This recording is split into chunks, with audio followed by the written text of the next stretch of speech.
오늘 함께 보실 하나님 말씀입니다. 마가복음 16장 우리 1절부터 14절까지 있는 말씀 같이 보시겠습니다. 안식일이 지남에 막달라 마리아와 야고보의 어머니 마리아와 또 살로메가 가서 예수께 바르기 위하여 향품을 사다 두었다가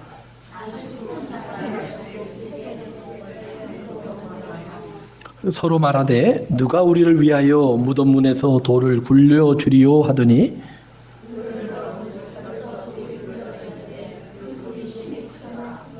무덤에 들어가서 흰 옷을 입은 한 청년이 우편에 앉은 것을 보고 놀라매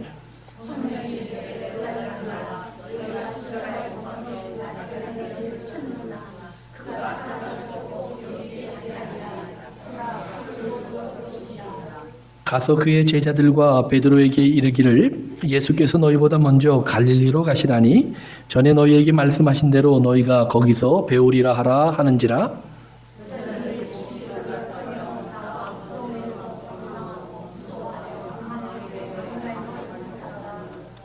예수께서 안식 후 첫날 이른 아침에 살아나신 후 전에 7 귀신을 쫓아내어 주신 막달라 마리아에게 먼저 보이시니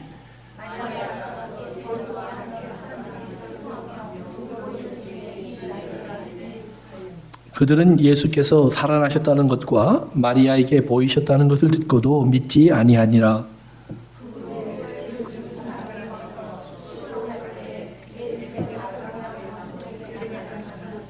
두 사람이 가서 남은 제자들에게 알리었으되 역시 믿지 아니하니라.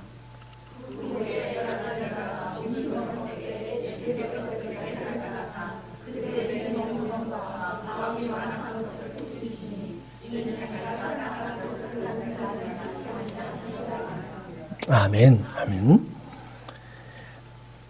기독교를 우리가 정의할 때 기독교는 캐리그마라고 하는 하나님의 말씀의 선포 속에 그 내용이 집약되어 있습니다. 캐리그마라고 하는 것은 어떤 사람이 가서 말씀을 선포하는 것을 캐리그마 그럽니다. 그런데 자기 마음대로 가서 선포하는 것이 아니라 그 선포할 내용을 누군가에게서부터 받고 그것을 가지고 가서 그것을 들을 사람들에게 선포하는 것을 캐리그마라고 합니다. 그래서 하나님의 말씀을 이 땅에 선포하는 것, 예수님이 이 땅에 오셔서 말씀을 가르친 것도 그러기에 캐리그마고, 사도행전에 예수님이 돌아가신 후에 예수님의 제자들이 복음을 선포한 것도 캐리그마 이렇게 합니다. 그런데 그 내용을 우리가 보면 이 땅에 다른 종교나 또는 철학적인 이해와는 좀 다른 특별한 것이 들어가 있습니다. 그것이 뭐냐 하면 예수님의 죽으심과 부활하심입니다. 예수님의 죽음, 예수님을 사람으로 본다면 그것은 그렇게 특별한 것이 아닙니다. 그런데 기독교가 주장하는 대로 예수님이 하나님이라면 하나님이 죽으셨다라는 것은 이것은 우주적인 토픽입니다. 천사들이 깜짝 놀랄 일이고 그리고 이 땅의 모든 피조물들이 이해할 수 없는 죽음이 예수님의 죽음이 됩니다. 그리고 두 번째, 이제 이 땅의 사람들의 일반적인 생각 속에 죽음은 절대적인 것입니다. 한번 들어가면 나올 수 없는 것입니다. 그렇기 때문에 많은 것들이 죽음 앞에 들어가면 다 정리가 됩니다. 싸움도 죽음 앞에서는 의미가 없어집니다. 시기, 질투, 분쟁 다 의미가 없어집니다. 얼마나 부자였는가, 가난했는가, 차별도 의미가 없어집니다. 얼마나 많은 것을 알고 있는가, 지식의 차이도 의미가 없어집니다. 다 똑같아집니다. 육신이 땅에 들어가는 순간 그것은 썩기 시작하고 흙으로 돌아갈 뿐입니다. 그것이 우리고 우리의 현실입니다. 그렇기 때문에 사람들은 죽음 앞에 가면 그 누구보다도 겸손해집니다. 죽음을 직면하면 사람들은 많은 것을 다시 한번 생각하게 됩니다. 언젠가도 한번 말씀드렸던 것처럼 예수님을 믿지 못하고 살던 한 분의 이야기가 죽음을 생각할 때마다 제 마음에 두드려집니다. 자기 마음대로 세상을 살던 그분이 어느 날 차를 타고 가다 자기가 의식을 잃고 차가 주변에 있는 전봇대를 부딪히면서 멈추어 섰습니다. 병원으로 실려갔고 급히 뇌 수술을 했습니다. 회복해서 눈을 뜬 그분이 저를 보고 목사님 오셨군요 하면서 나눈 이야기가 그것입니다. 제가 이렇게 죽음 앞에 서니까 내게 필요한 게 무엇인가? 목사님, 관 하나 들어갈 땅밖에 없습니다. 관 하나 들어갈 땅밖에 없습니다. 어쩌면 요즘 같으면 관 하나 들어갈 땅도 없어도 될 줄도 모릅니다. 화장이 보편화되면서 그저 태워서 뿌려버리면 그만입니다. 다 사라져 버립니다. 죽음은 그와 같은 절대적인 힘을 갖고 있습니다. 그렇기 때문에 부활, 이것은 꿈 같은 이야기입니다. 상상 속의 이야기입니다. 현실이 될 수 없는 이야기입니다. 그래서 오늘 성경에 보면 예수님의 부활을 들은 다른 사람도 아니고 예수님을 가장 사랑하던 사람들이 한결같이 반응하는 것이 있습니다. 믿지 못하더라. 여러분은 믿으십니까? 그럴 수 있길 바랍니다. 믿어지기를 바랍니다. 근데 이 믿음은 내가 믿습니다 해서 되지도 않습니다. 연구해도 되지 않습니다. 고민해도 되지 않습니다. 예수님께서 오늘 성경을 통해서 우리에게 보여주시는 것은 이렇게 믿지 못하는 제자들에게 예수님은 자꾸 보여주셨습니다. 내가 살았잖아. 마리아야 이름을 불러주셨고 저 앞에 나타나 주셨습니다. 어떨 때는 만지게도 해주셨습니다. 그들에게 찾아와서 왜 묻지 않니? 야단도 치셨습니다. 때로는 음식을 가져오라고 해서 먹기도 하셨습니다. 이렇게 반복해서 보여주고 또 보여주셨습니다. 그리고 제자들이 겨우 믿음을 갖기 시작합니다. 아, 예수님이 사셨구나. 그런데 사신 예수님이 돌아가시기 전과 한 가지 차이가 있습니다. 돌아가시기 전에는 항상 그들 곁에 있었습니다. 여행을 같이 하셨고, 같이 주무셨고, 같이 사람들을 만나셨고, 같이 머무셨습니다. 그런데 부활하신 후에는 잠깐 나타나셨습니다. 그들과 잠시 대화하십니다. 때로는 먹을 걸 나눕니다. 그리고는 사라지십니다. 그러다간 또 다시 나타나십니다. 그리고는 또 사라지십니다. 이 일이 여러 번 반복됐습니다. 그리고는 제자들에게 내가 죽기 전에 말했던 것처럼 내가 다시 살아나면 너희들을 만나고 싶은 장소가 있으니 그곳으로 모여라. 갈릴리라고 하는 호수입니다. 돌아가시긴 예루살렘에서 돌아가셨는데 거기서 며칠을 걸려서 여행을 해야 되는 갈릴리 호숫가로 모이라고 말을 합니다.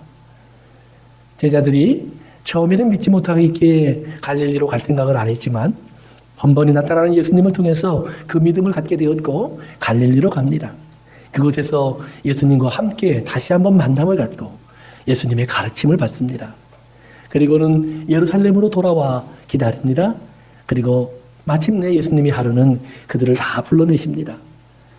베다니 앞에 있는 감람산이라는 곳으로 그들을 불러내셨고 갑자기 예수님은 그곳에서 공중으로 올라가 버리셨습니다. 동화의 이야기가 계속됩니다. 다들 머리 빠진 채로 예수님의 모습을 구경하고 있습니다. 구름이 굴을 둘러싸기 시작합니다. 그 중에 한 천사가 말을 합니다. 뭘 그렇게 넋이 빠져 쳐다보고 있니? 예수님이 뭐라고 말씀하셨니? 돌아가시기 전에는 부활하실 거라고 말씀하셨고 부활하신 다음에는 내가 가면 너희에게 성령을 보내준다고 하지 않으셨니? 그러면 이제 가서 기다려라. 돌아가신 다음에 부활은 못 기다렸던 제자들이지만 예수님이 그 말을 하고 하늘로 올라가시니까 그 말은 믿고 돌아가서 성령님을 기다리게 됩니다. 그리고 열흘 후 성령님이 오셨고 교회가 시작이 됩니다. 그리고 그때부터 지금까지 교회는 이 땅에 나가서 착하게 살자, 아름답게 살자, 성실하게 살자, 나라를 위한 일꾼이 되자, 좋은 가정을 꾸미자 이런 것을 전하는 것이 아닙니다. 그때부터 지금까지 교회는 하나님이신 예수님이 죽으셨고 그리고 사흘 만에 부활하셨다.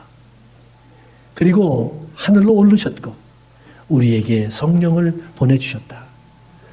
잠시 후면 다시 오신다고 약속하셨다. 교회는 그것을 기다리는 것입니다. 죽은 예수님이 부활할 것을 기다리는데 실패했던 교회지만 처음 교회는 성령을 기다리는 열흘을 견뎠고 그리고 열흘을 견딘 처음 교회는 그때부터 2000년 동안 다시 오실 예수님을 한결같이 기다리고 있는 것이 교회의 본질입니다. 그렇기 때문에 교회는 이 땅의 다른 무엇과도 다릅니다. 교회가 추구하는 것도 이 땅의 모든 종교와 다릅니다. 이 땅에 사는 사람들이 원하는 것도 다릅니다. 다르지 않으면 교회가 아닙니다. 그리고 그 다름이 교회의 복음이고 예수님의 뜻이고 하나님의 나라의 모습입니다. 가끔 저는 교회를 보면서 아픈 마음을 요즘 많이 갖게 됩니다. 교회가 교회답지 않습니다. 예수님이 이 땅에 오셔서 만난 사람들 중에 예수님의 기쁨이 됐던 몇몇 사람들이 있습니다. 그 중에 한 사람이 성경에 부자 청년이라고 기록되어 있는 사람입니다. 이 청년은 예수님에게 막 달려와서 예수님이 길을 가는데 무릎을 꿇고 엎드려서 예수님에게 입을 맞춥니다. 그리고 예수님을 부릅니다. 선한 선생님, 내가 무엇을 하면 되겠습니까? 어떻게 하면 하늘나라 갈까요?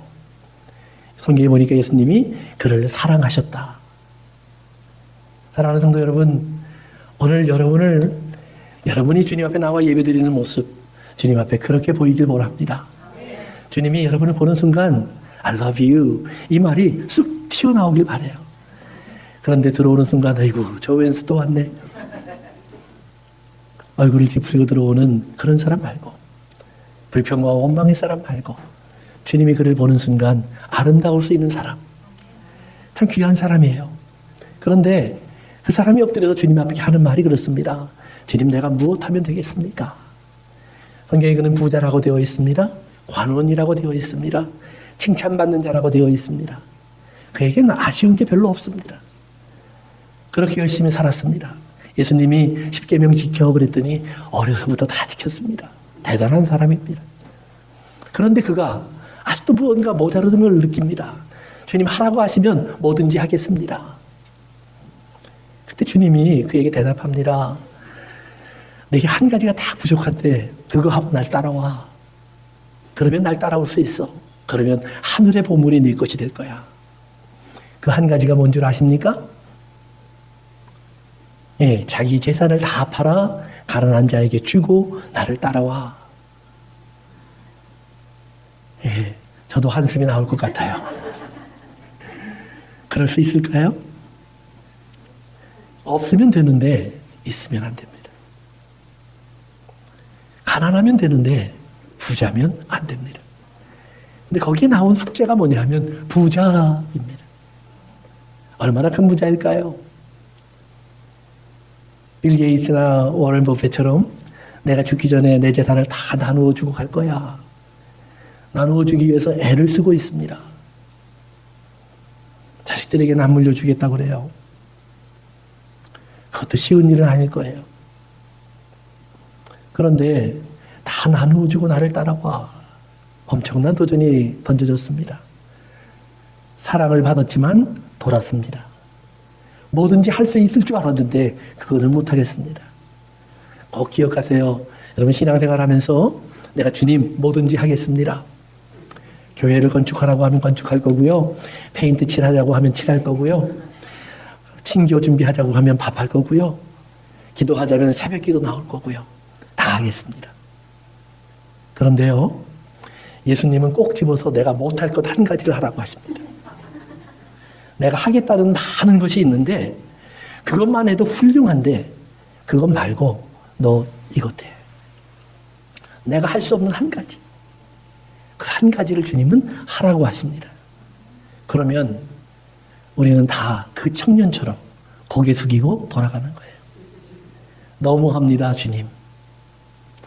주님을 원망하며 돌아갑니다. 이 땅에서 보면 내가 괜찮은 사람인데 그것까지요, 주님? 못하겠네요. 포기는요, 포기할 수 있는 환경이 만들어져야 포기하는 겁니다. 물에 빠지면 목숨만 살려달라고 하지만 살아나오면 보따리 건져달라고 하는 것이 인간입니다. 사랑하는 성도 여러분, 내가 할 수 있을 거라고 착각하면 안 됩니다. 하나님의 나라는 그러니까 내가 해서 들어가는 나라가 아니라는 말이에요. 근데 예수님이 그 말을 하니까 예수님 옆에 있던 베드로가요, 얼른 하는 말이 있습니다. 예수님, 우리는 다 버리고 따라왔습니다. 다 버리고 따라왔습니다. 물고기 잡아놓고 물고기 버리고 왔고요. 배 내가 가지고 있었는데 배 버리고 왔고요. 결혼했지만 아내 버리고 왔고요. 집을 떠나왔습니다. 우리는 어떤 상을 받을까요? 그랬더니 예수님이 그것에 대한 답을 주신 것이 있습니다. 그것이 바로 포도원 일꾼의 비유라는 것입니다. 포도원 일꾼의 비유는 이런 얘기입니다. 한 사람이 포도원을 가지고 있습니다. 추수할 때가 되었습니다. 일꾼들이 많이 필요합니다. 아침 일찍 해가 뜰 때 거리로 나갔더니 일거리를 찾는 사람들이 나와 있습니다. 그들에게 가서 왜 나와 있습니까? 일을 찾습니다. 우리 포도원에 가서 일을 하시죠. 그러면 내가 오늘 하루의 일당 한 데나리온을 주겠습니다. 딜이 만들어졌고요. 여러 명의 사람들이 포도원으로 들어갔습니다. 주인이 9시쯤 돼서 보니까 여전히 일꾼이 더 필요합니다. 또 나갔습니다. 그리고 또 사람을 만나서 초대를 합니다. 당신들이 아침 일찍이나 안 난 사람은 아니지만 지금부터라도 들어가서 일을 하면 합당한 일당을 주겠습니다. 12시쯤 나가보니 여전히 일꾼이 더 필요한 것 같습니다. 또 길거리로 나가서 사람을 불렀습니다. 오후 3시쯤 또 길거리로 나갑니다. 또 일꾼을 불러옵니다.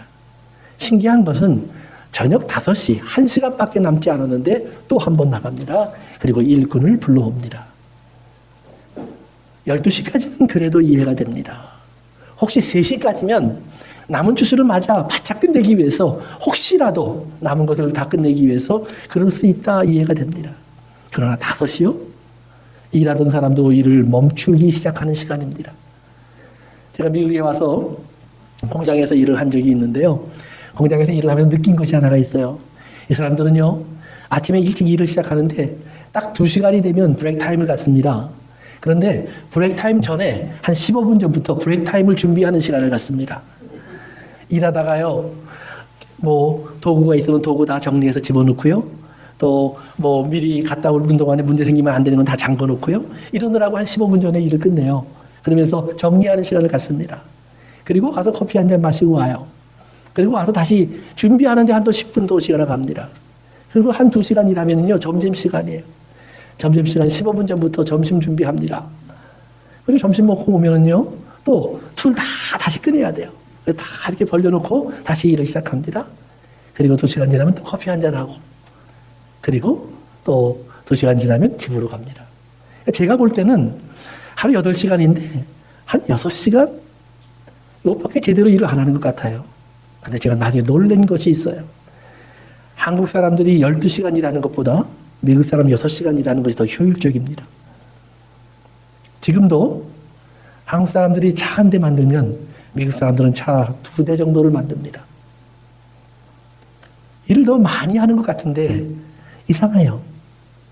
능률적으로 일하는 법을 미국 사람들이 잘 아는 것 같고 도구를 잘 사용하는 것 같고 여러 가지 기술들을 잘 적용시켜가는 것 같아요.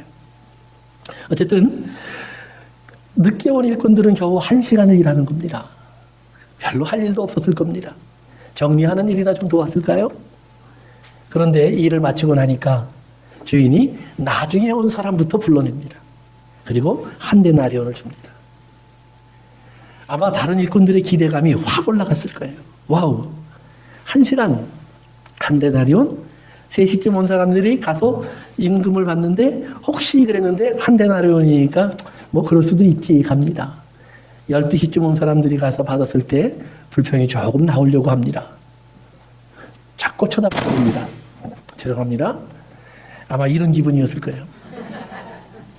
9시 입이 이만큼 나왔습니다.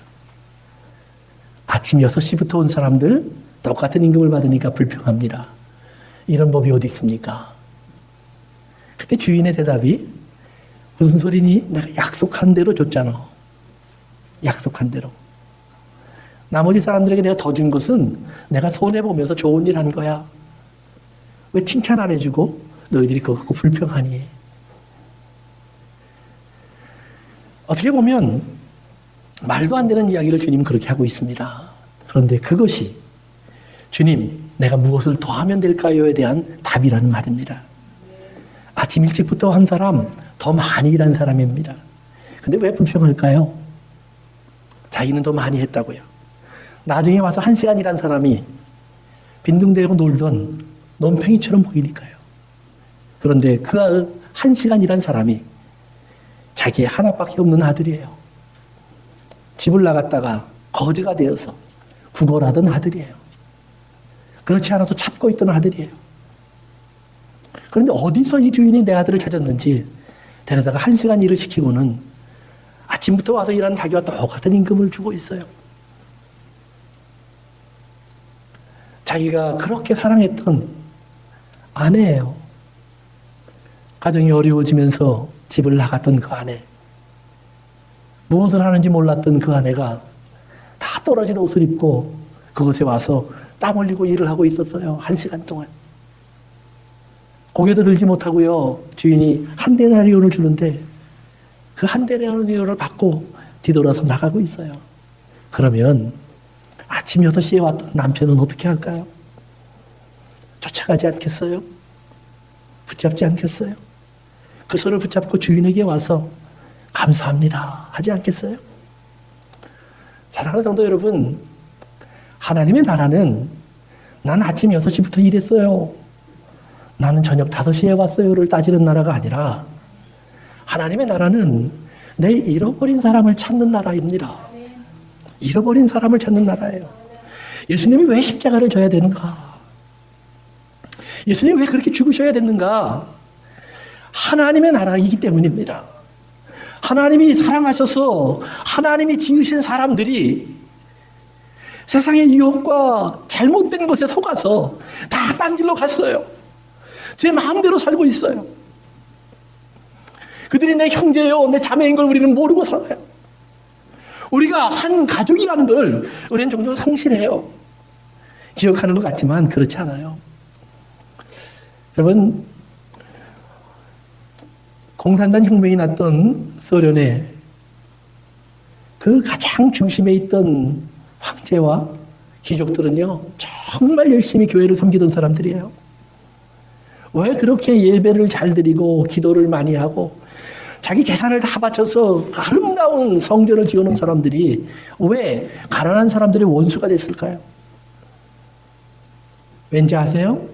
그 성전 지어놓고 그 안에 들어가서 내가 어떻게 하면 더 왕을 오래 할까요? 내가 어떻게 하면 더 큰 부자가 될까요?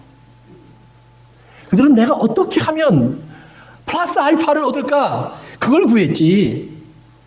내가 어떻게 하면 저 가난한 사람을 도울까요? 그러지 않았다는 말이에요. 왜요? 남으로 보이니까. 그러면 교회 안에서 안 그럴까요? 요즘 제가 좀 마음이 속상하다는 것은 그런 거예요. 큰 교회, 많은 교회들이 생겨나고 있는데 교회 안에 계급이 생겨요. 큰 교회가 작은 교회를, 어려운 교회를 형제로 생각할까요? 말은 그렇게 얘기합니다. 그러나 아니에요. 전체를 인정해 주지 않아요. 부스러기를 던져주면 되는 것으로 생각해요. 에이, 아니지요. 아니길 바래요. 그러나 행동이 그래요. 예수님은 하나님 나라에서 이 땅에 와서 거지가 됐어요. 왠지 아세요? 여러분, 내가 가난한 사람을 돕겠다고 돈을 주는 것은 한계가 있다는 말이에요. 우리가 원하든 원치 않든 우리는 나는 부자로 머물면서 가난한 자를 도울 수밖에 없어요. 그러나 예수님이 택한 길은 그런 경제적인 문제를 해결하는 것은 불가능해요. 그러나 한 가지, 예수님이 가지고 있는 생명을 나누어 주는 일을 하는 거예요. 왠지 아세요? 그 생명을 주면 거지가 그 생명을 받아도 더 이상 거지가 아니라는 말이에요. 그걸 이해하셔야 돼요. 이게 이해가 되어야 하나님 나라가 이해가 되는 거예요. 분명히 아픈 사람 고쳐주면 제일 좋아요. 그러나 고침을 받아도 그 사람은 하나님의 사람이 되는 건 아니에요. 예수님이 고칠 수 없어서 안 고치는 것도 아니고 이 땅의 모든 사람들에게 돈을 풀 수 없어서 돈을 안 푸는 것이 아니에요. 돈은 얼마가 있어도, 아니 사람의 수명이 몇백 년이 된다고 할지라도 바뀌지 않는 것 하나가 있어요. 죄인이 되는 습관이에요. 자기가 죄인이 되는 습관을 우리는 못 버려요. 내 안에 그것이 살아서 꿈틀꿈틀 대요. 그런데 그 죄인이 되는 습관을 버릴 수 있는 것 하나가 있어요. 예수님이 우리를 위하여 십자가를 지고 못 박혀 죽으신 사랑은 그 죄로 더러워진 나를 닦아내요. 그리고 또다시 죄인이 되려고 하는 날 속에 부활하신 예수님이 들어와 앉아요. 사랑의 순간에.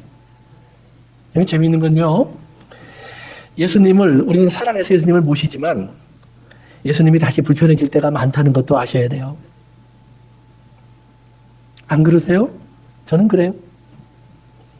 아무리 제가 목사고 성경 공부를 열심히 하고 있지만 어느 순간이 되면 이럴 땐 예수님이 좀 뒤돌아섰으면 좋겠다. 안 보고 계셨으면 좋겠다. 내게서 좀 떨어져 계시면 좋겠다. 이럴 때가 있어요. 예수님, 요 한 번만 내 마음대로 하고요. 그럴 때가 있어요. 여러분, 성경에 보면 그런 구절이 있죠? 진리를 알지니 진리가 너희를 자유케 하리라. 그 말이 뭔지 아세요? 이런 거예요. 여러분이 이제 결혼하는 우리 청년들이 있으니까 결혼 안 했을 때는 내가 이 친구를 사귀든 저 친구를 사귀든 죄가 아니에요. 근데 결혼을 했는데 자꾸 다른 사람을 사귀고 싶어져요. 죄예요. 그러면 그 결혼이 뭐가 돼요? 족쇄가 돼요. 올무가 돼요. 놓여지고 싶어요. 그런데 그 안에 들어가서요, 결혼이 너무 좋은 사람들이 있어요. 행복한 사람이 있어요. 다른 사람을 사랑하고 싶지 않아요. 그 사람 사랑하는 것으로 만족해져요. 그러면 자유해지는 거예요. 뭐로부터? 욕망으로부터. 남자라면 다른 여자를, 여자라면 다른 남자를 원하는 욕망으로부터 자유로워져요. 다른 남자까지는 원하지 않지만, 또는 다른 여자까지는 원하지 않지만 이 남자, 이 여자를 버리고 싶은 욕망으로부터는 자유로워져요. 진짜 사랑하면. 예수님이, 우리가 십자가에 못 박힌 예수님의 은혜를 깨달아서 주님, 내가 영접하길 원합니다. 그 주님의 그 사랑 속에서 주님이 내 안에 들어오셔요. 근데 자리 잡으시는 그 순간부터 우리 안에 갈등이 시작돼요. 갈등이 시작되는데 시간이 지날수록 예수님이 우리에게 깨닫게 하시는 것이 있어요. 진한 사랑. 우리를 얼마나 사랑하는지, 다른 어떤 것과도 나를 바꾸지 않는 예수님의 한결같은 사랑, 끝까지의 사랑, 죽기까지의 사랑을 우리가 깨달아갈 수 있도록 우리를 사랑해 주기 시작하세요. 그러면 그 사랑 속에서 어느 날 우리도 만족해지고 감사해지고 주님만 사랑하고 싶어지는 사람이 되기 시작해요. 그게 자유예요. 나는 예수님도 사랑하고 세상도 사랑하는 것 자유가 아니라는 말이에요. 그건 속박이에요. 왜? 죄인 줄 알면서 못 벗어나잖아요. 죄인 줄 알면서 그 속에서 여전히 허우적대고 있잖아요. 그런데 예수님만 사랑할 수 있는 한결같은 사랑 속에 내가 옮겨질 수 있다는 말이에요. 예수님이 오늘 본문에 보면 십자가를 지고 사흘 만에 부활하세요. 예수님이 부활하시는데 성경에 보니까 예수님의 제자들과 예수님을 사랑했던 모든 사람들도 다 같이 예수님은 여전히 무덤 속에 있다는 생각을 해요. 그래서 그들은 무덤을 찾아가요. 무덤 속에 있는 예수님을 찾아가는 거예요.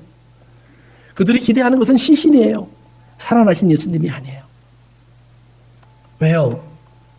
그것이 우리가 알고 있는 죽음의 권세니까. 그것이 우리가 알고 있는 죽음의 실체니까. 그러면서 어떻게 하면 그 무덤 문을 열고 예수님을 보고 다시 나올 수 있을까? 그런데 그곳에 갔을 때 무덤 문이 열려 있었어요. 예수님은 거기에 없어요. 근데 문제는 여전히 이 여인들은 예수님을 무덤 속에서 찾아요.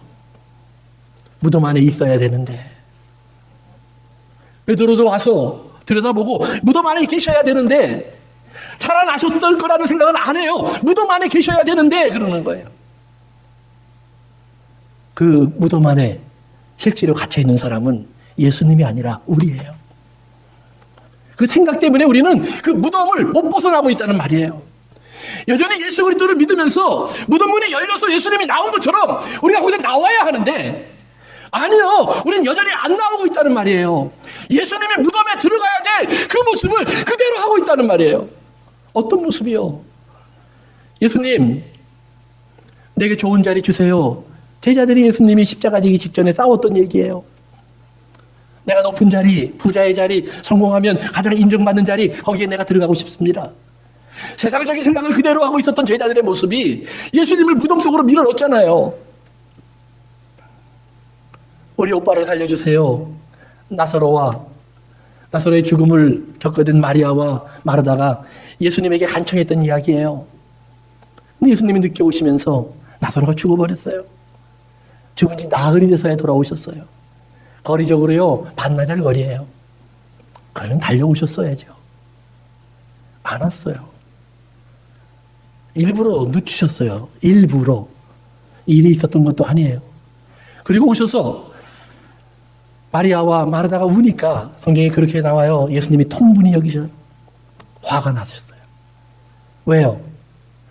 늦게 와서요? 마리아와 마르다가 우는 걸 보니까 답답해서요? 나사로의 죽음이 슬퍼서요? 아니에요. 예수님이 분명히 말씀하시는 것이 있어요. 내가 믿느냐 부활을?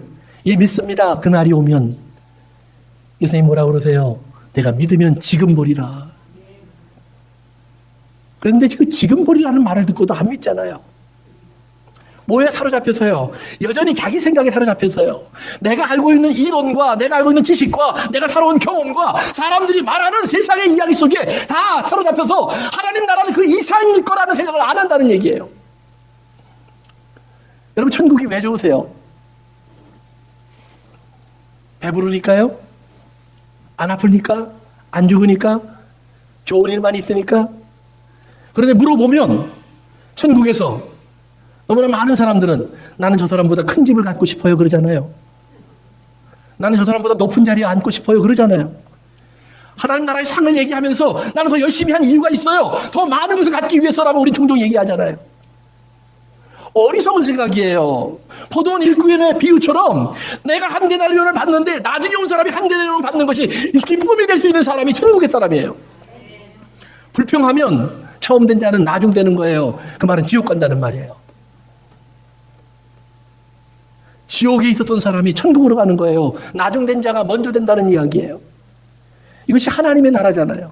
그러니까 하나님의 나라에서는 나는 바깥에 있어도 저는 안에 있기를 원하는 사람이 돼야 돼요. 나는 나조도 다른 사람이 좀 높은 사람이 되기를 소원하는 사람들이 하나님 나라에 많아져야 돼요. 왜? 그것이 엄마가 자식을 바라보는 눈이고 아내가 남편이 아내를 살아가는 눈이고 형제와 자매가 서로를 섬기는 눈이 아니에요. 이것이 하나님의 나라가 되어야 하는데 우리는 하나님의 나라를 예수님의 부활, 십자가와 상관없이 여전히 내가 예수님 앞에 죄로 드러났던 그때의 생각으로 하나님 나라까지 옮겨가고 있잖아요. 기억하세요. 부활은 죽지 않으면 부활로 못 가요. 죽었다는 말은 그 죽음 속에 내가 알고 있었던 모든 지식과 상식도 죽어야 된다는 말이에요. 내가 원했던 모든 영광도 죽어야 한다는 말이에요. 그러면 하나님을 부활시켜요. 어떤 사람으로? 하나님의 사람으로. 독생자를 주셨던 하나님 아버지의 마음을 아는 사람으로 우리에게 오셔서 십자가를 지시며 내 목숨을 내놓으시는 예수님의 사람으로 우리의 마음이 바뀔 수 있다는 거예요. 어떻게 해요? 내가 천사가 되어서 아니요. 예수님이 내 안에 들어오셔서 십자가에 못 박힌 모습으로 살아있어서요. 그분이 내게 손자국을 보여주시고 창자국을 보여주시면서 보아라 하시는 그 모습으로 내 안에 살아계시기에 그분을 볼 때마다 내 입에서 내가 무엇하면 되겠습니까? 라는 말이 쏙 들어가 버려요. 내가 높은 곳에 앉겠습니다라는 말이 사라져버려요. 저 밑바닥 거기에 앉아서 입술을 그의 발등에 대고 내 눈물을 그의 발등에 떨어뜨리는 막달라 마리아가 되는 거예요. 그러면 주님이 나를 부르는 거예요. 얘야.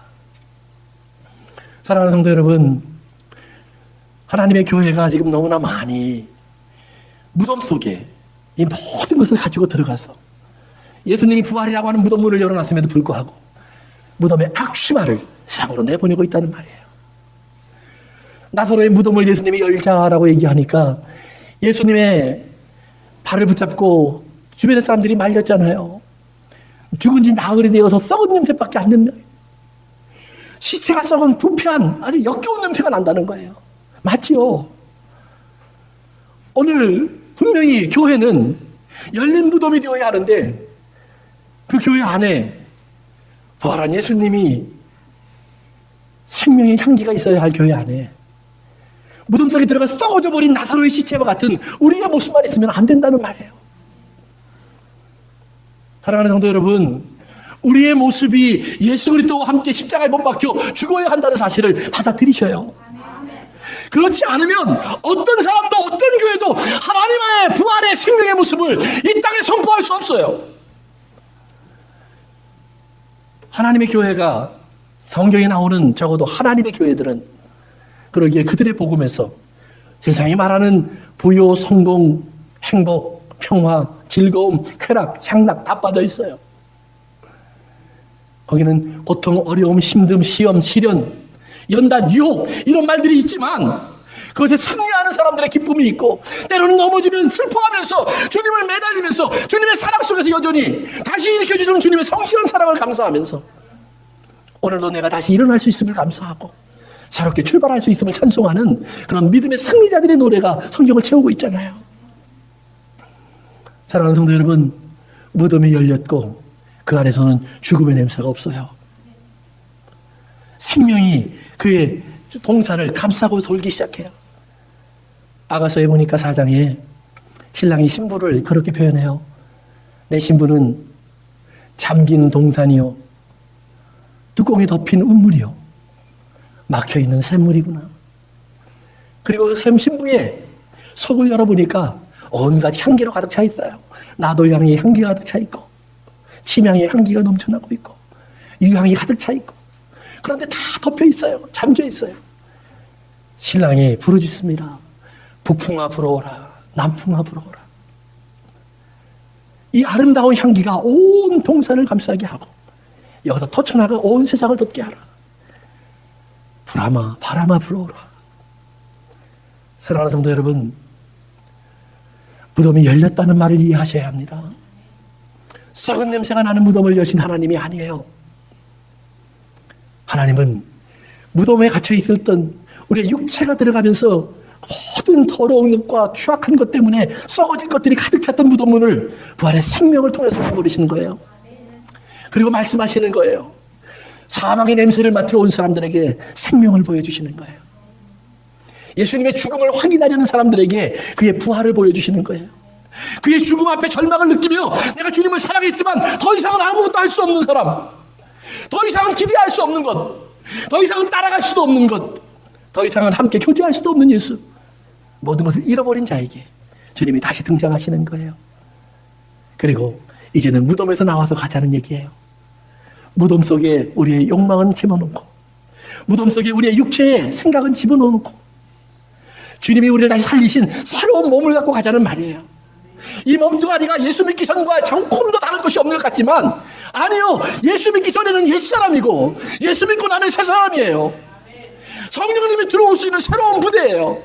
과거 사람은 성령님이 들어오면, 하나님 말씀이 들어오면 터져서 깨어져서 죽을 수밖에 없는 사람이지만, 그러나 새사람 된 우리는 성령님이 들어와서 움직이면 움직여지고 말씀이 들어와서 싹이 나고 자라면 열매 맺을 수 있는 하나님이 주신 거룩한 새 사람인 것을 믿으시길 바라요.